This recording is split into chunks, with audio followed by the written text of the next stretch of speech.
راديو إيرنا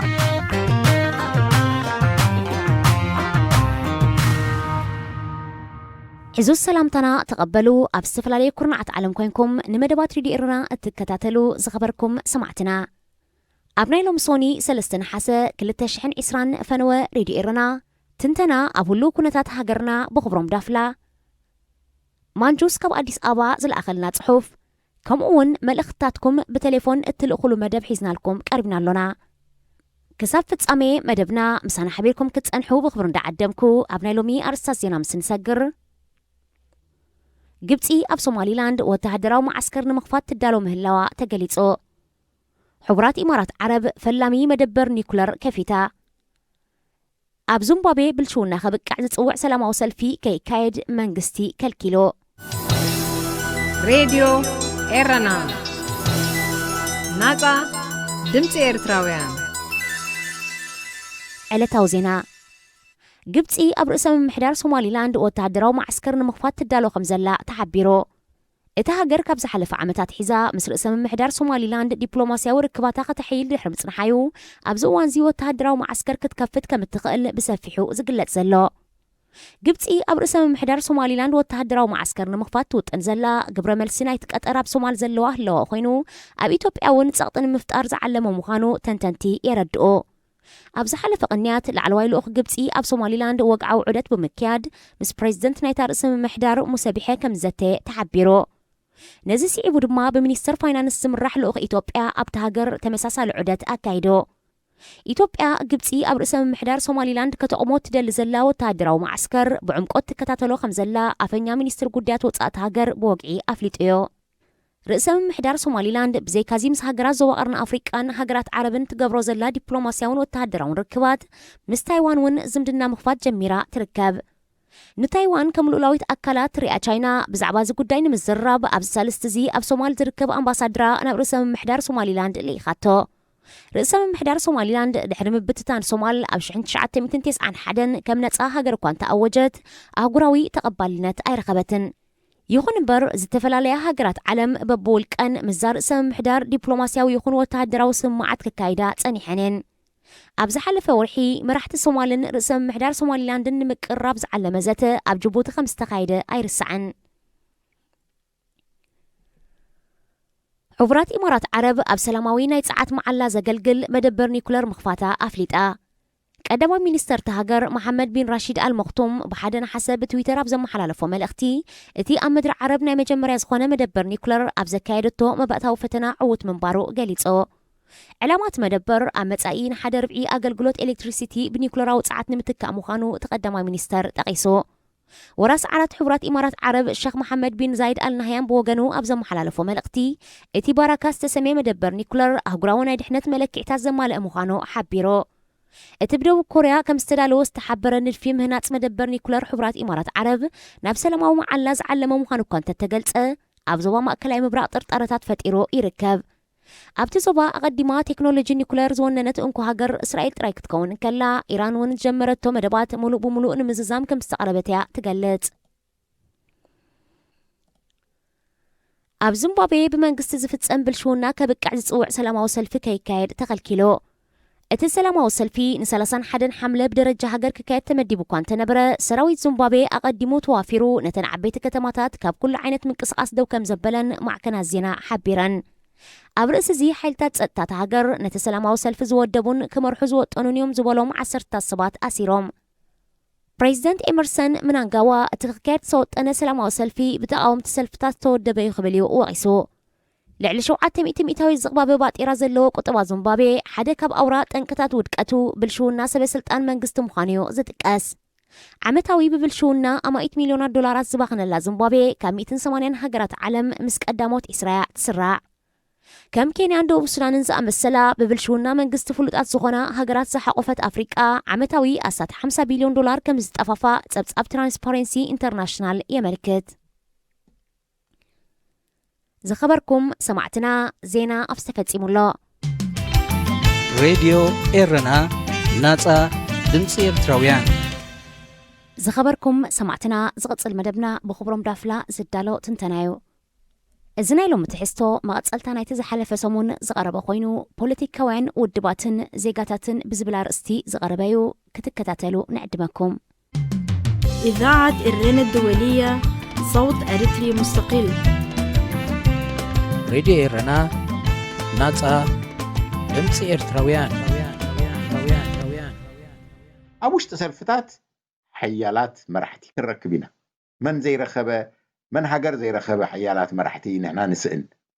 نحنا كوان حيل أفتتوفاينتنا كما تسأنت خوينو جن حيالات كاب منسيات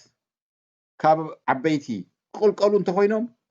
جزا تسلال كلهم علو بوليتيكاوي ودب كلهم علو أبوشت بوليتيكاوي ودب يوم قولوا مبار اتساوعتنا بوليتيكاوي بروغرامكم انتايو أقربوا لنا يمكم قالوا سلو نعو تماخرونا نحدكم أخيبا قبروا حفشاوي قاليو مهدمي دما خوينو له قال عالماوي قال عالم زي بلو مهدمي خوينو له ركب نقبر نراخب مو نزاتي تبالقال مهدمي ناي وساني زي مقبار خوينا له نفس وقف بوليتيكاوي سلفي ورقاق تحيزو عتوب ورقاق تحيزو زي مدبي زي كمزا عينت مدبي زلنا سلازي هزبي ويزيغا أبزي مدبناتنا كعسل نقدم لنا كولو له كم أب حجر مرجع انتزهلو كم مالتيو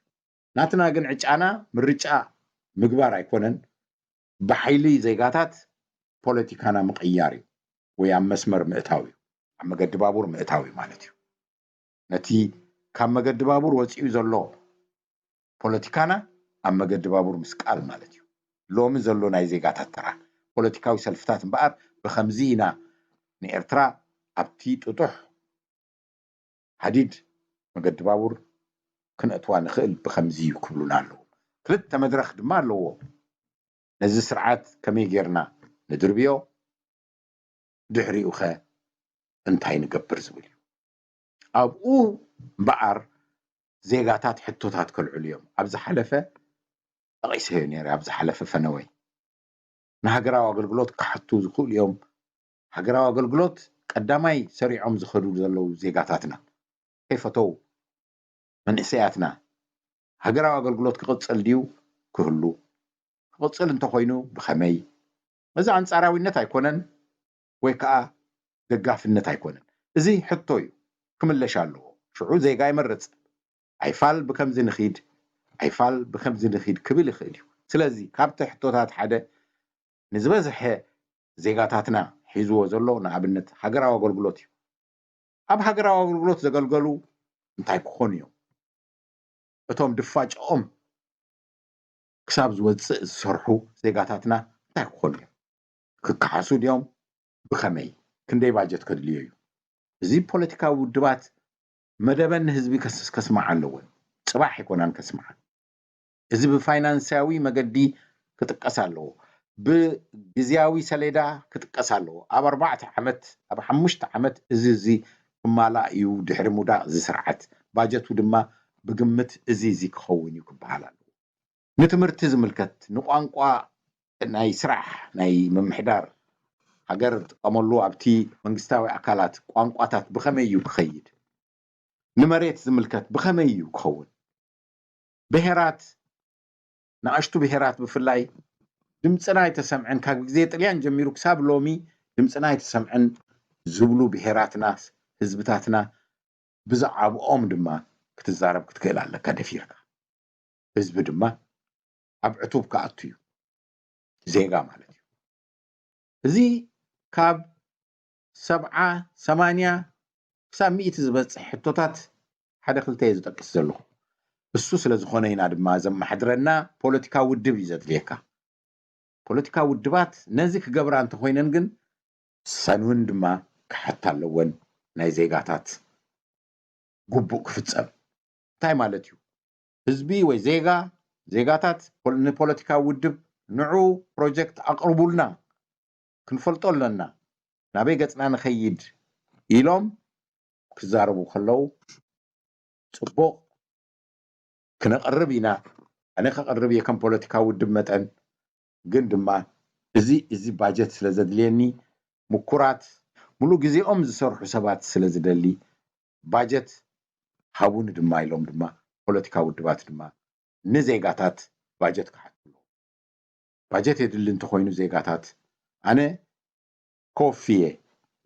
ነዚ ፖለቲካ ውድብ ኮፍየ ክብል እዩ ኮፍ እንተኮይኑ ድማ ምስቲ ፖለቲካ ውድብ ምትእስሳር ክፈጥር እዩ ናበይ ገጹ እዩ ፖለቲካ ውድብ ዝኸይድ ኢሉ ፖለቲካ ውድብ ወይ ሰልፊ ክመርጽ እዩ እጂ ጉቡእ ናይ ፖለቲካ ኣታሕዛ መጽኡ ማለት እዩ ዝበዝሐ ዝስዕቦ ፖለቲካዊ ሰልፊ ዝበዝሐ ዜጋ ዝስዕቦ ፖለቲካዊ ሰልፊ ሓሳቡ ብዝበዝሑ ዜጋታት ተደጊፉ ማለት እዩ እምበኣር ኣንፈት ናይ ኤርትራ ናብ ዝገጹ እዩ ዝኸይድ ክትብል ትኽእል እዚ ፖለቲካዊ ሰልፊ ዘቕርቦ ዘሎ እዩ ናይ ዝበዝሑ ዜጋታትና ደገፍ ዘለዎ ኣብ ንብለሉ ደረጃ ክንበጽሕ ኢና እቲ ጥዑይ ጥዕና ዘለዎ ፖለቲካ ሃገር ድማ እዚ እዩ ኤርትራውያን ድማ እዚ እዩ ዝግባአና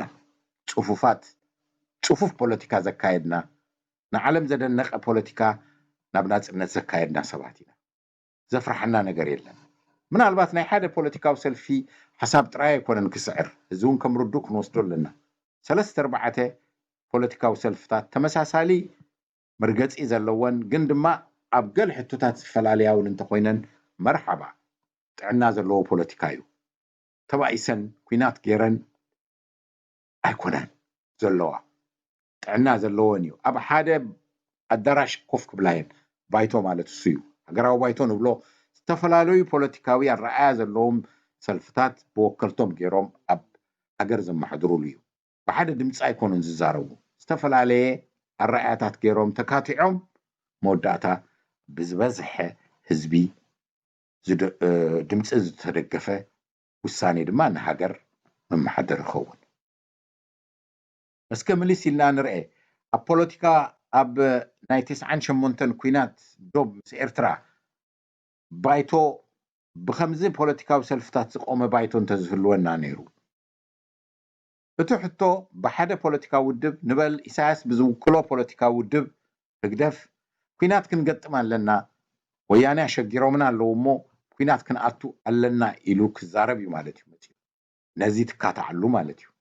ካልኦት ድማ ፖለቲካዊ ሓይልታት ኣብ ኩናት ከይኣተናኸ ክንጠጠው ክንብል ንኽእል ዲና እዚ ጌርኩም ዲኹም እዚ ክንገብር ንኽእል ዲና ኢሉ ይካታዓሉ ማለት እዩ መወዳእታ ኣድላይ እንተኮይኑ ኣብ ኩናት ተኣቱ ኣየድልየን እንተኮይኑ ድማ ኩናት ተኣቱ እቲ ድሓር ዝተፈለጠ ሓቅታት ኣብ 98 ተፈሊጡ እንተዝኸውን ነይሩ ኣብ ኩናት ኣይማእተና ኩሉ ክሳራ ድማ ይመውረደን እዚ ሓንዳርነት ዝመጽእ ፖለቲካዊ ሰልፍታት ተወዲበን ስለዘይጸንሐን እሱ ስለዝኾነ ድማ ሓደ ውድብ ድላዩ ፖለቲካ ዘርጊሑ ሓሶት ዘርጊሑ ንህዝቢ ኣላዒሉ ብሓሶት ኣንጻር ካልእ ህዝቢ ከም ዝገጥም ይገብር በዓል ጀርመን ከምኡ እዮም ገይሮም እዚ ኩሉ ናይ ካልኣይ ኩናት ዓለም ኣንጻር ሙሉእ ዓለም ንህዝቦም ዘላዓሉ ብጌጋ እቲ ኩናት ምስ ተወደአ ነቲ ህዝቢ ጀርመን መስኪን ኣብቲ ዝተጠበሶ ኩናት ከኣቱ ዘይደለየ ምዃኑ ግን ፈሊጡ ክሳብ ሎሚ ድማ ብሰላም ምስ ጎረባብቱ ነብር ኣሎ ህዝቢ ጀርመን ግን ነቲ ብሂትለር ወይ በቲ መራሒ ዝነበረ ዲክቴተር ብኡ ተሰቢኹ አንጻር ካልኦት ህዝብታት ተላዒሉ ዝነበረ ህዝቢ እዩ እቲ ህዝቢ እቲ ግን ካብ ካልእ ህዝቢ ኣይፍለን እዩ ንሕና ኸ ምስ ኢትዮጵያ ተላዕለናሉ ምኽንያት ኢትዮጵያ ድማ አንጻርና ዝተላዓለትሉ ምኽንያት እቲ ጉቡእ ናይ ፖለቲካዊ ሰልፍታት ዝተፈላለዩ ኣረኣያታት ዝመጸሉ ቦታ ስለ ዘይገበርና እዩ ፖለቲካዊ ሰልፍታት ናትና ኣረኣያታት ሒዝና ህዝብታት ዜጋታትና መዝጊብና ኣይተዛረብናን እዩ ክኸውን ዘሎ ሎሚ ምስ መንግስቲ ኢትዮጵያ ምስ ፍላይ ምስ መንግስቲ ሕጂ ዘሎ መንግስቲ ናይ ዓብይ ዝግበር ዘሎ ዝምድናታት ንደልዮ ኢና ዝብሉ ኣለዉ ኣይንደልዮን ኢና ዝብሉ ዘለዉ ጥራዮም ዝዛረብሉ ዘለዉ ከም ውልቀ ሰብ እምበር ብፖለቲካዊ ሰልፍታት ዝተደገፈ ናይ ህዝቢ ድምፂ ግን ኣይስማዕን ኣሎ እተን ፖለቲካዊ ሰልፍታት መርገፂ ወስዳ ኣለዋ ብዛዕብኡ እተን ፖለቲካዊ ሰልፍታት ግን ኣባላት ኣይመዝገባን ኣለዋ ብቀንዕና ናይ ህዝቢ ኤርትራ ድምፂ እዚዩ ምባለን ጌጋ ኣይኮነን ግን ብቴክኒክ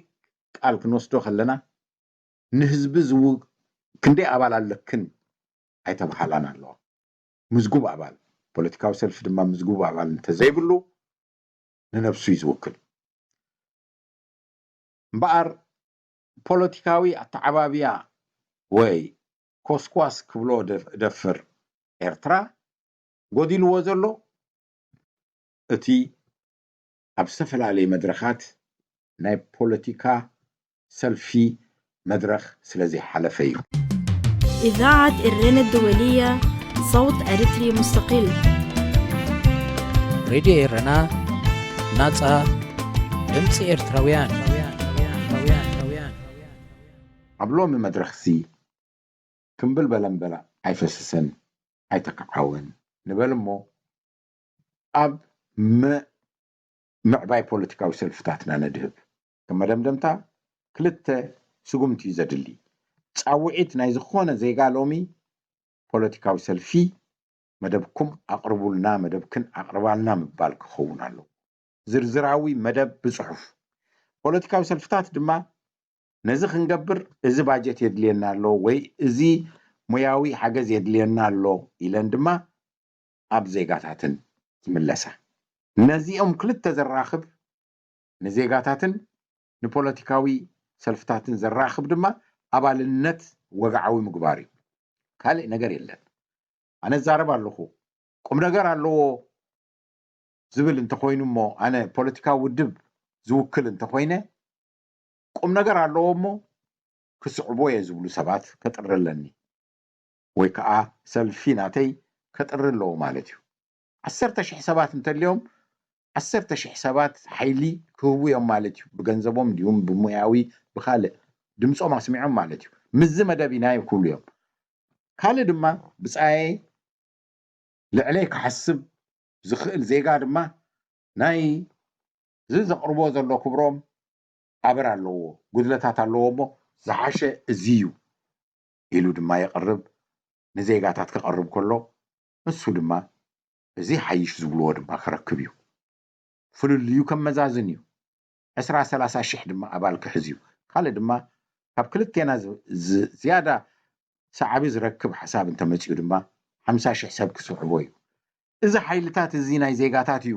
መጨረሻ ድምፂ መሃብ ምርጫ ምክያድ ዝበሃል ኣብ ሃገር ምርጫ ምክያድ ማለት ወረቐት ምድርባይ ማለት እዩ ነዚ ሰልፊ ዝድግፍ ማለት እዩ ካልእ ኣለዎ ድዩ ኢሳያስ ምስ ከደ ዴሞክራሲ ክንተክል ኢና ንብል እንታይና ምርጫ ክግበር ኣለዋ ብኤርትራ ንብል ኣለና እታ መወዳእታስ እዚኣ እኳ እታ ምርጫ ክትካየድ እንተኮይንና ንመን ኢኻ ትመርፅ ነቲ ዕቱብ መደብ ሒዙ ዘሎ ሰልፊ ኢኻ ትመድብ ብኸመይ ኢኻ እሞ ክትመዝኖ እንተደኣ ካብ ብሕጂ መደባቱ ዘርዚሩ ድሮ ልዝብ ምስቶም ሰዓብቱ ይኹኑ ምስ ዜጋታቱ ዘይጀመረ ውድብ ድሓር ከመይ ጌርካ ኢኻ ትስዕቦ ሽዑ ሓግደገኛ ክኸውን እዩ እዚ ወዲ መታሕቲ እዩ እዚ ወዲ ዓደይ እዩ እዚ ድማ ወዲ ከበሳ እዩ ሽዑ ክመፅ እዩ ካልእ ነገር ስለዘየለ ብመምዘኒ ናይ ዘይ ፖለቲካዊ ብፈለጥኩኻ ጥራይ ክመፅ እዩ ማለት እዩ ወይ ብሃይማኖት ክመፅ እዩ ወይ ብካልእ ድሑር ኣተሓሳስባታት ናይ ፖለቲካ ክመፅ እዩ እሱ ኢና ድማ ክነውግድ ዘለና ንብል ዘለና ነዚ ድማ ዝቃወም የለን ፖለቲካ ውድብ ካብ ብሕጂ መደባቶም ብዝርዝር ከቕርቡ ክሕተቱ ብዜጋታት ፃውዒት ኣብ ኩሉ ክመፅእ ክኽእል ኣለዎ ሕማቕ ሓሳብ ዝበሃል የለን መን ይስዕቦ እዩ እቲ ሓሳብ እምበር ሕማቕ ፅቡቕ ሓሳብ ዝበሃል የለን ኣብ ሃገር ኩሉ ሓሳብ ክመፅእ ክእል እዩ ኩሉ ዝፍንፈን ሓሳብ የለን ከምቲ ተመክሮና እዚ ክበሃል የብሉን ዝበሃል ነገር የለን ኣብ ሃገር ፖለቲካ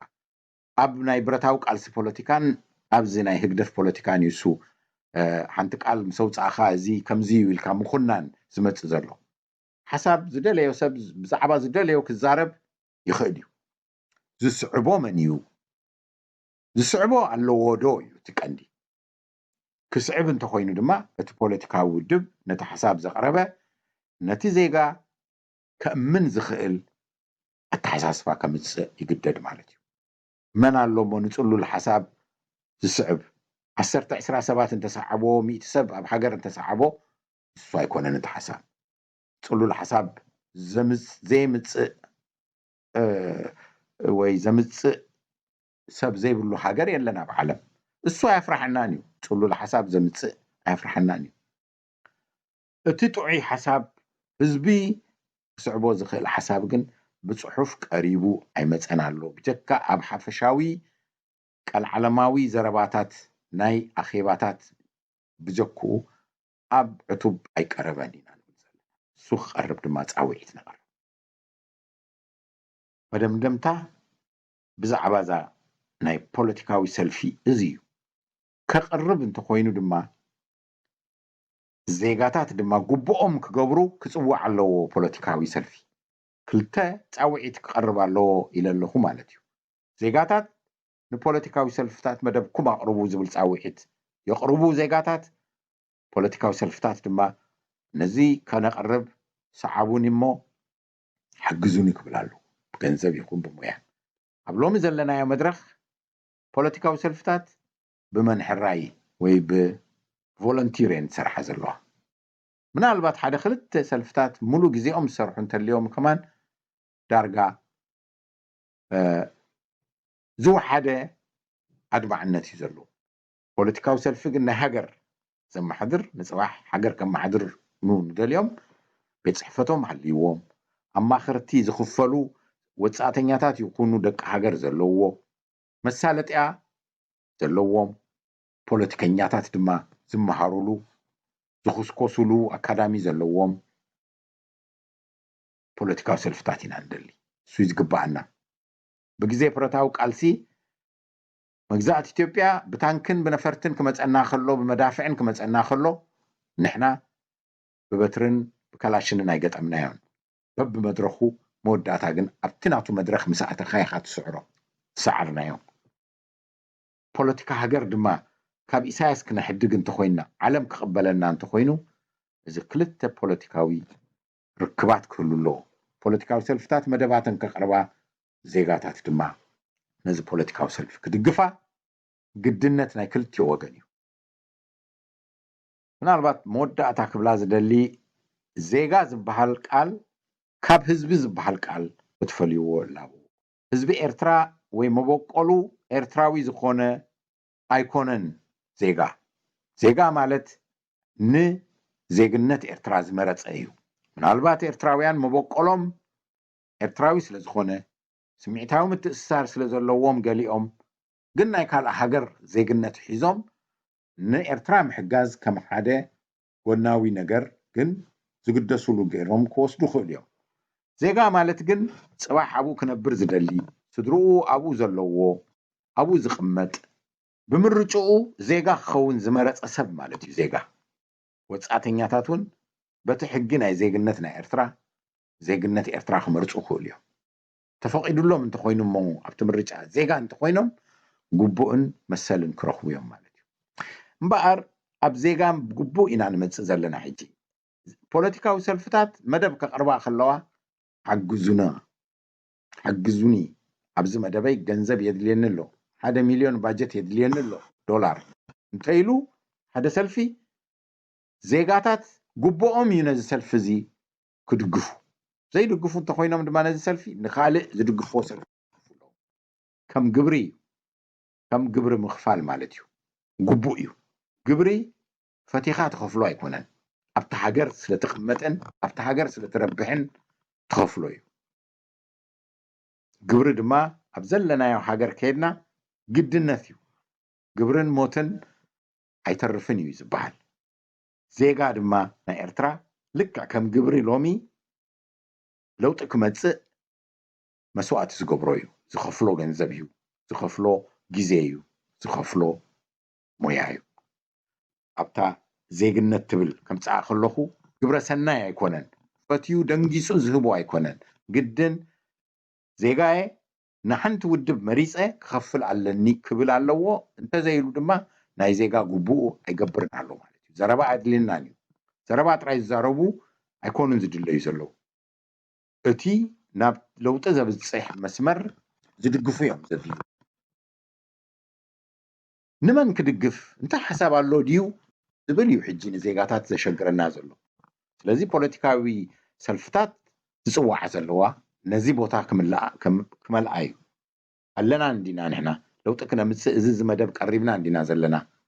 عم بيبكا ترديخا دقفنا كبلا اللوان سلفتات أبزا حميق أنا اللوان سلفتات زيقاتات دما دكيسنا زيوز عوحيتي بوليتيكاوي سلفتاتن زيقاتاتن قبونا مدرخاوي قبونا كنفتسم علن زبليو نايلو مملختي بقت علي أبزرزرات عتي كساب كالي نجر أبزو قداي زقربولكم لو مفانوكم اللخو كبرم دافلاين دقنا زود حنكم راديو إيرنا ناقة دمت إرتراويان داغماي سلامتنا تقبلوا زخبركم سمعتنا قصيلنا بزعبة عزبتي بوليتيكا هاجرنان غربتنان زتوكرت مانجوس كبديس أبا زلأخلنا صحفتي كان أربلكمينا سنة مكتال راديو إيرنا ناصا دمت إرتراويان أبنيلهم زعباي كونتات بوليتيكا إثيوبيا بمنصر تغوانفو أب هاجرنا إرترا نمئنقادون كنيو حليفنا كم توسخي صعبيناتو نزلن سكفتا بدروت عقمي واسكبل أفقدولي إثيوبيا أبزح جوان أب عبي بوليتيكا وقلولاو تركب كميسي قدم لوطن دحر لوطن إلنا أب كلتا نخفلو إذا قبل نكلخو بمنصر تمكرو أب هاجرنا إرترا خيقوان فنا ولو ننتقوان فنا كميا بايتا ننقدون فتحون كم تمكرو كاب قربيتنا نمهارا لنا رو زبل أمر أب أمري بمقماتي قدم لوطي أب إثيوبيا 27 عامتات سمرح زنبره يودق بعبلالي بناي حوحات عليا كمينيرو أبز بزح كتنتنا يدلينانيو بمأسر زكونت كن هقدفا وخوف أبيلنا كم حد عب مقارة جوز خفته ترقيت تواسقو كنرئيو نفتن بوغن إثيوبيا مستقاوم تملتام وشتاو قونستات نايبهيرن عليتن وزته زي معري محدران بحد عليت عبلال الناس زنبره عبي قفعن شكونا نيرو أب كم إرترا زنبرو تقاوم تقونج أوبنج قنبت شوعته دمهت بنشانقول وزته تخفافيلوم أوت هاجر كأ دقفت نايتهم ببرت زواجون ببروباغندا زقتمو قلسن متشم حد عبخيناتي نيرو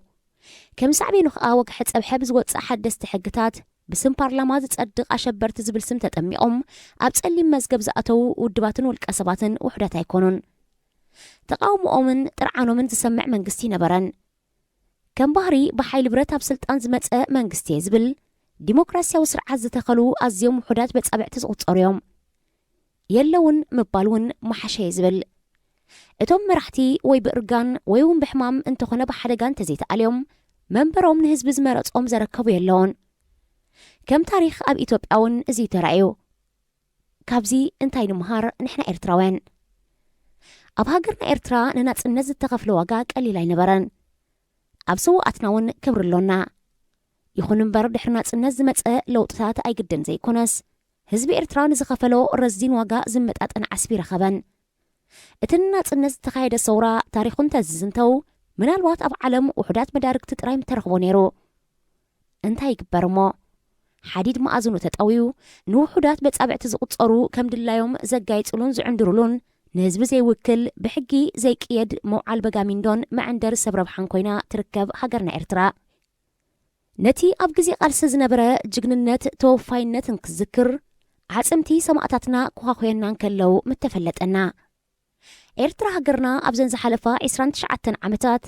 كابزينون اتناي مجمرة 5 عامتات دحان كي غاننكون كي يخفاكون تزامادي أبتنسأي زنبرنا لو هموت زنقعنا تبالقال تقلت أكوان تزيكونت تعشاشينينا أنفتنا صبق زلناي مسلنا نيرو نمنتايسي بتزامادي اتي أوشت اتسأل زنبرة مسنبورو كنوتات بمسماد اتي أبرخاز قادل زنبرة خاء أب حدش مقايرو هيواتي أتو بمبارو وورايو يقوتو نيرو اتوم نحج اوان تبلستغن ايو غزኦም يعيو نيروم نزي كم تمكرو ندحريت تمليسنا نفتش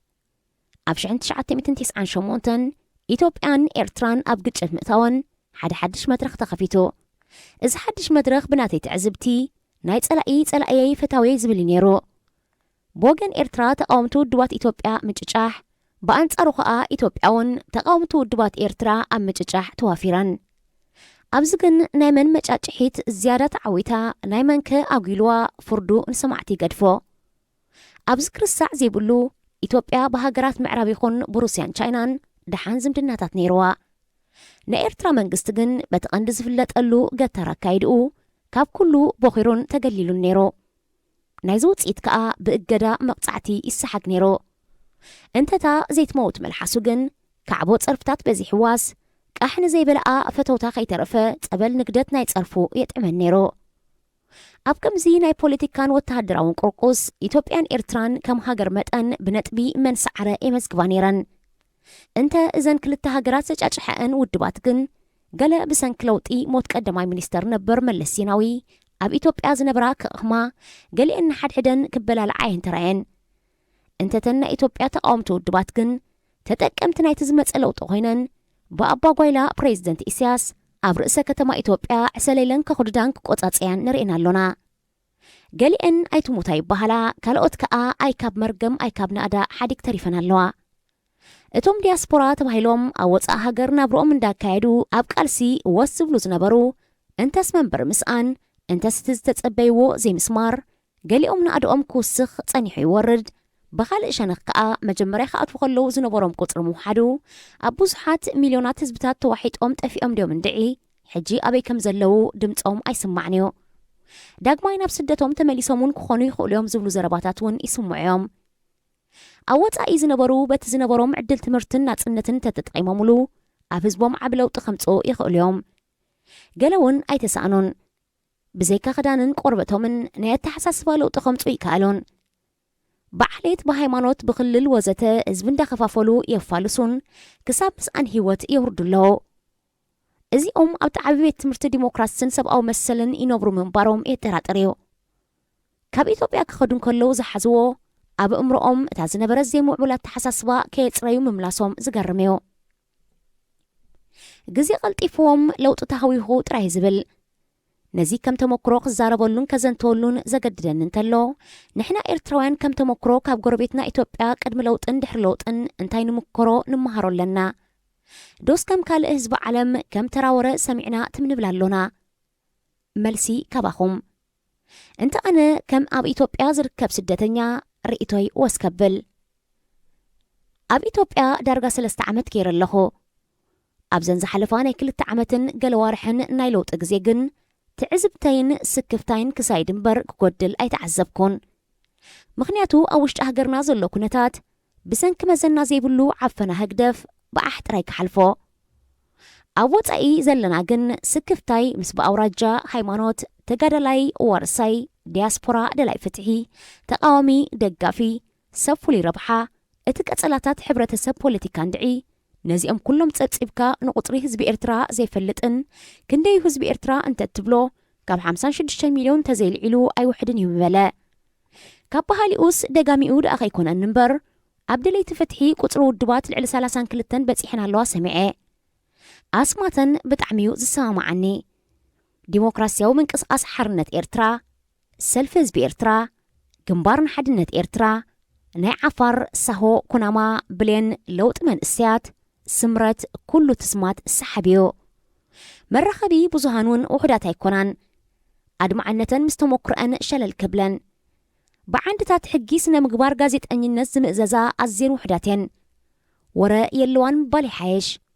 ግን ዲሞክራሲ እንዲዩ ሕልፍ ንበለን ንምንታይ ውሕድ ኢለን ኣድማዕቲ ዘይኮና ኢለ ንሓደ ኣካያዲ ሬድዮ ደለይቲ ፍትሒ ሓቲተዮ ነይረ መልሱ ብሕፅር ዝበለ ንኸይንሰማዕ ተሰማሚዕና ኢና ኢሉኒ እዚ እውን ዲሞክራሲ እዩ ኣነ እውን ዝፅሕፍ ዘለኹ ዲሞክራሲያዊ መሰለይ ብምጥቃሜ ድሓርከ ከምዚ ኢልና ምስ ጉዕዙይን ዘይጠርኑፍን ጉዕዞ ለሚድና ብዓሌትን ኣውራጃን ተኸፋፊልና ሃይማኖት ተወሲኽዎ ኣብ ክንደይ ምውሓድና ህግደፍ ካብ ፀድፊ ንኸይምለስ ሸለው ኢሉ ፀደፈ ንበል ንሕና ደለይቲ ፍትሒ ተዓወትና ንበል እስከ ብመራኸቢ ብዙሃን እንታይ ኣበርክቶ ክንገብር ንኽእል ኢልና ንሕሰብ ሬድዮ ኤረና ናፃ ድምፂ ኤርትራውያን ብተዘማዲ ንተሞክሮ ጎረቤትና ንርአ ኣብ ኢትዮጵያ ኣብ መወዳእታ ሰነን መጀመርታ ሓምለን ዝተኻየደ ቅትለት ሓደ ውሩይ ደራፋይ ኦሮሞ ሃጫሉ ሁንዴሳ ሚድያታት ኢትዮጵያ ናይ ክልላት ይኹና ናይ ተቃውምቲ ውድባት ብዓቢኡ ከዓ ናይ መንግስቲ ንህዝቢ ከረጋግኣ ተራእየን ዶ ገሊአን ነቲ ጉዳይ ነዳድ ወሲኸናሉስ ብሓይልታት ፀጥታ ክዕፅዋን ከለዋ ገሊአን ከዓ ብከቢድ መጠንቀቕታ ተሓሊፈን ገለ ሰራሕተኛታት ወይ ጋዜጠኛታት ኣብ ቤት ማእሰርቲ ዝሓደሩን ዝቐነዩን ኣለዉ ከም ተሞክሮ ብወገና ኤርትራውያን ሰብ ሞያ ማሕበራዊ መራኸቢታት እንታይና ንምሃር ካብዚ ሚልዮናት ገንዘብ ዘኽሰረ ንብረት ምስ በረሰ ናይ ብዙሓት ውልቀ ሰባትን መንግስትን ዋኒን ምስ ዓነወ እቲ ዝስዕብ ማሕበረ ቁጠባዊ ሃስያ ኣዝዩ ብዙሕ እዩ ንምርግጋኡ ብሓላፍነታዊ መንገዲ እንታይ ተራ ይህልወና እቶም ፖለቲከኛታት ኢና ዝብሉ ናይ ብሓቂ ብህዝቦምን ሃገሮምን ዝግደሱ ነይሮም እንተኾይኖም ህይወት ሰብ ብዓቢኡ ክጠፍእ ከሎ ክሳብ ክንደይ ይስወጦም ኣብነት ክጠቀስ ጆሃር መሐመድ በቀለ ገርባ እስክንድር ነጋ ዶክተር አረጋዊ በርሀ ወዘተ እዚኦም ኩሎም ምእንቲ ስልጣኖም እምበር ብሰብ ህይወት ወላ ሓንቲ ዝሓስቡ ኮይኖም ኣይተረኣዩንን ኩሎም ንዓሌቶም ኦሮሞ ኣምሓራ ትግራይ ወዘተ ክነግዱን ሃብቲ ክግብቱን ዝሓስቡ እምበር ብህዝብን ሃገርን ዝሓስብ ኣእምሮ የብሎምን ጆሃር ኣብ ቀለ መጠይቁ እንተስተብሂልና ህዝቢ ኦሮሞ ኣብዚ 27 ዓመት ወላ ሓንቲ ይረብሐን ብስ ህዝቢ ኦሮሞ ፍርቂ ህዝቢ ኢትዮጵያ እንከሎ ውሕዳት 10 ሚእታዊት ዝኾኑ ተጋሩ ተረባሕቲ ኮይኖም ይብል ኣብ ኣዲስ ኣበባ ዘሎ ኮንዶሚንየም ንመንእስያት ኦሮሞ ክወሃብ ኣለዎ ይብል ኣብ ኣሜሪካ ተማሂሩ ዲሞክራሲያዊ ምሕደራ ከመይ ይሰርሕ ብግብሪ ዝረኣየ ሰብ ምዃኑ ይንዘንግዕ በቀለ ገርባ ኣብ ሕወሓት ኣብ ስልጣን ዝነበረሉ ግዜ ተኣሲሩ ምንባሩ ዝዝከር እዩ በቲ ግፍዒ ወሪዱን ኢሉ ይዛረብ ከም ዘይነበረ ሕጂ ተመሊሱ ብህወሓት ወላ ሓንቲ ግፍዒ ወረደንን ይብል ኣሎ እስክንድር ነጋ ናይ ባላደራ ለዲሞክራሲ መርሐዮ ኣዲስ ኣበባ ናይ ኩሎም ኢትዮጵያውያን እያ ናይ ኦሮሞ ጥራይ ኣይኮነትን ይብል ኣብዚ ግጭትን ሞትን ዝደራፋይ ግን እንተስ ኣብ ወንጀል እንተስ በዚ ዝሰዓበ ጥፍኣት ተሓቲቶም ኣብ ትሕቲ ቀይዲ ኣለዎ ኢትዮጵያ ናይ ብሓቂ ኣብ ከመይ ኩነታት ትርከብ ምስ ናይ ዓለምን ኮቪድ-19 እዞም ፖለቲከኛታት እንተላይ ተቐደም ዝመርሕን ዝምንዝዕን ዝነበረ ሕጂ ተሰጊጉ ኣብ ትግራይ ዝዓረደ ሕወሓት ቀዳምነት ህላወ ጥዕና ህዝቢ ዶ ወላስ ስልጣን ይቐድሙ ኣለዎ ቀራና መንገዲ እዩ ሬድዮ ኤረና ናጻ ድምፂ ኤርትራውያን ኣብ መዛዘሚ ብፖለቲካዊ ኣረኣያና ፍልሊ ክህሉ ግድን እዩ ግን ናይ ቀዳምነት ውሕስነትን ህዝብን ሃገርን እዩ ንህዝቢ ይቃለስ ኣለኹ እንዳበልካ ማሕፉዳኻ እንዳመላእካ ንህዝቢ ምንኣስን ምፅራፍን እምበኣር ብዝኾነ ይኹን መለክዒ ቅቡል ኣይከውንን ደም ህዝቢ ኤርትራ እንዳመፀዩ ዝነብሩ ተበለፅቲ ቁፅሮም እንዳበረኸዩ ዝመፅእ ዘሎ እቲ ለውጢ እንተተኻኢሉ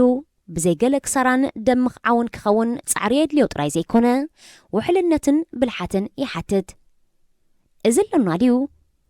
ጎነፅ እንተጓነፈናውን ብዝወሓደ ናይ ህይወት ሰብን ንብረትን ክሳራ ክንወፆ ንፅዓር ዝጠፍእ ህይወት ዘየሻቕለኒ ኮይኑ ይኮንኩን እንተኾነ ህግደፍ ብሰላም ናይ ምውራድ ባህሊ ይኹን ስነ ምግባር ዘይምህላው ኣብ ግምት ብምእታወ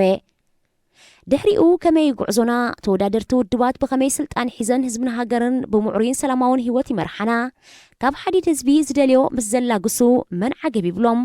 መቆፃፀርን ቀፃዓን መሪሕነት ንመንህቦ ተሞክሮና ከነስፍሕ ይግባእ ተደጋጋሚ ጌጋታት ኣየድልየናን እዩ ወላ እውን ካብ ጎረባብቲ ሃገራት ዝተረኣየ ዓበይቲ ጌጋታት ኣብ ሃገርና ከይረኣዩ ብተሞክሮ በሲልና ዲና ውልቀ ሰባት ጥሙሕ ድሌታቶም ዘርዊሉ ዕድል ይኹን ባይታ ከይንህቦም እንታይ ምድላዋት ጌርና ነዚ ጽሑፍ ዝከታተል ዘሎ ኤርትራዊ ዜጋ ድሓን ሽዑ ነርክበሉ ዝብል ኣይሰኣንን እዩ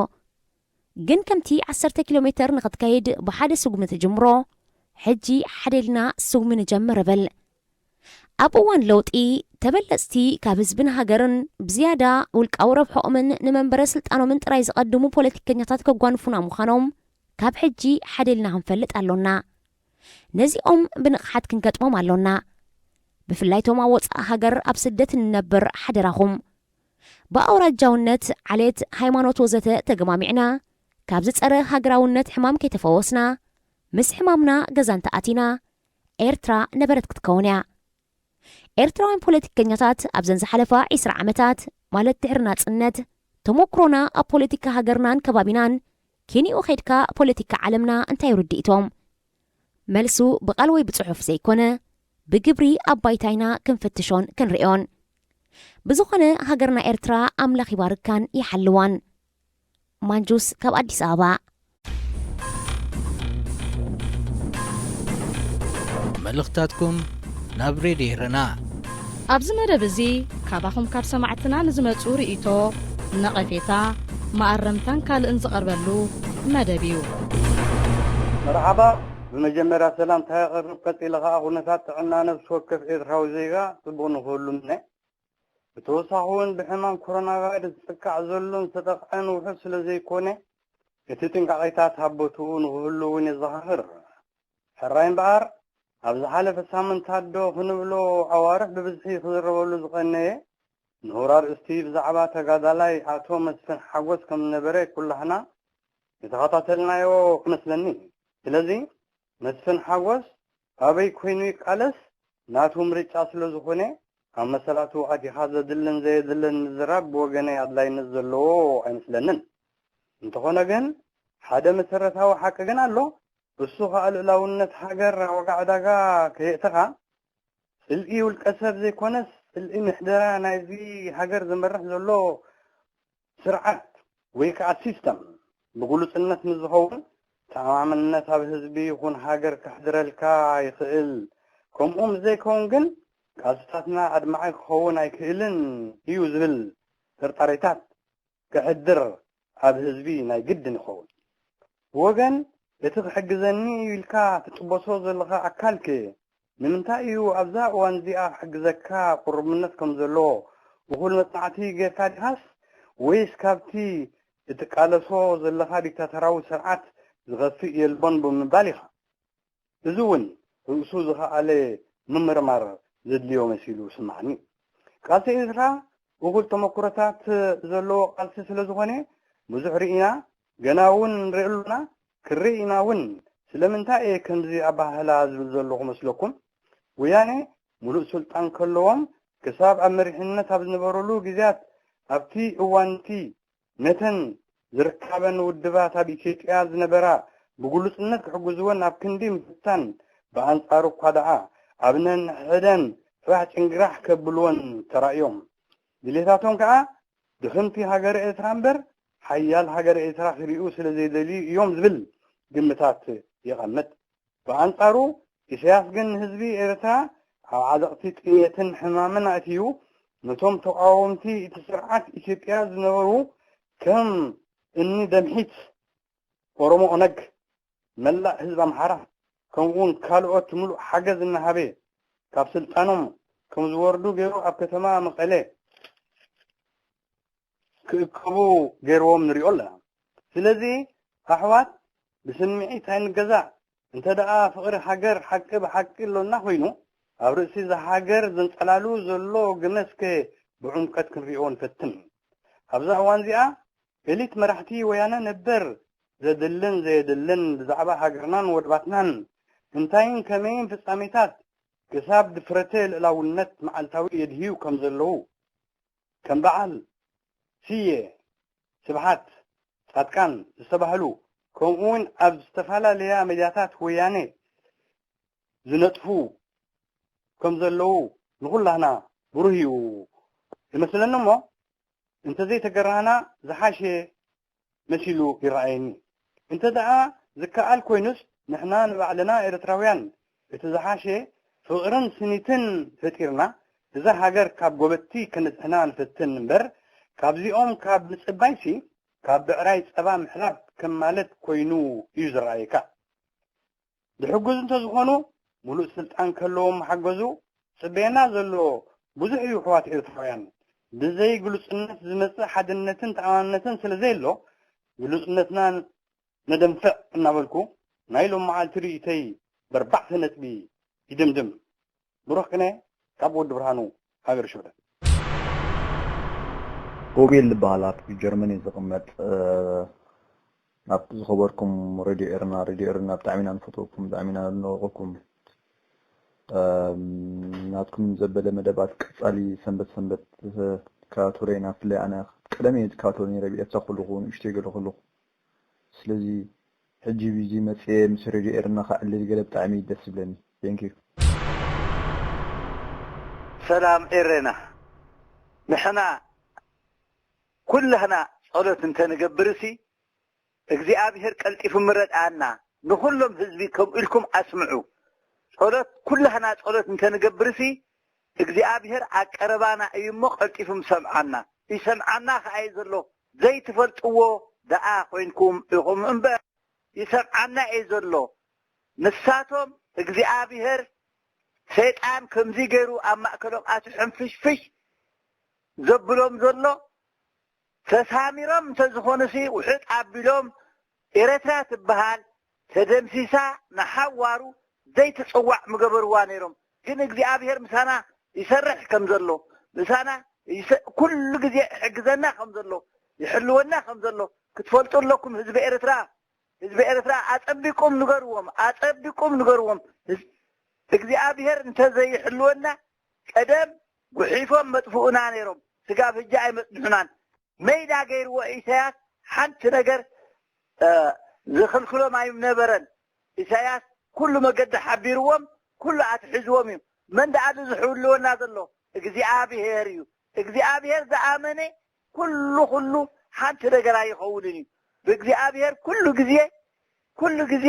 እግዚአብሔር ዝኣመነ ሓንቲ ነገር ከም ዘይኾን ፍለጡ ኢኹም ንኹሎም ኣስላምን ክርስቲያንን ንገርዎም ኢኹም እዚ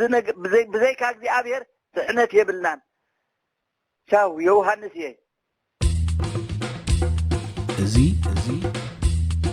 ድምፂ ራድዮ ኤረና እዩ ሰላም ሬድዮ ኤረና ኣነ ዑመር መሐመድ ኑር በሃል ካብ ዓዲ እንግሊዝ ለንደን መጀመርያ እቲ ትገብርዎ ፃዕሪ ከም እንዳመስገንኩ ንኩሎም ኣመንቲ ምስልምና ህዝቢ ኤርትራ عيد مبارك عيد الأضحى المبارك يمنى thank you هلو أنا هدأت لكريستوس بحال كاب جرمان كمي كأنكم إرتراويان حواتي دعوهم زناشكم حواتي بدعمي تعبي حقوسير اللخو ثلاثي كم سمعني عملحسي بدعمي تردي إن الله إذا الخيد الحجي بدعمي تشجرنا غنينا نيرنا بقدامي حجي خير ودمانكم موتنا لنا أتوق بساتفو دوغنا يحجيجن أبعرق قوض خيس لدلسي بدعمي نايزا مهورات حواتنا دريئة دلخو حجي تمال دريئة نوركنا يبعال عند برهان ولا قرقيس مهورات تدزارة وزنورو أبو قوة إحاس واقع يقولون بحق سالانكم أتقلنا نحنا تقرأي خون إتوبيا خونسي تفعلالي ناس لزين نفعلي توالالي دنائنا سلازي ستوقع سقط محجي تموكرنا لينا ولا حمتي يتغمنا يلا هاتفينا نقول نمبر معلوز قابير سي كل خلنا أيو خمس زولكم مقدمي بحقي قابير ردينا الحجي سلازي يقوم خلط الحجي خاء إذا أنا نجارة ساعة هذا سمع الله خاني بدعمي لبهم دخونا سبعي مثلنا يودشت كل يزارب الله زي أصلا بدعمي أتحكى تخكل خود قابير دبلو نسيهم بزارب دلو بس حجي بزخورنا قزي خلي يسب ساقد لنا بأسر بيسي زي أمكن لسا راحتي بغلط كم هلخ يزخلوا أبي حمد بسياسن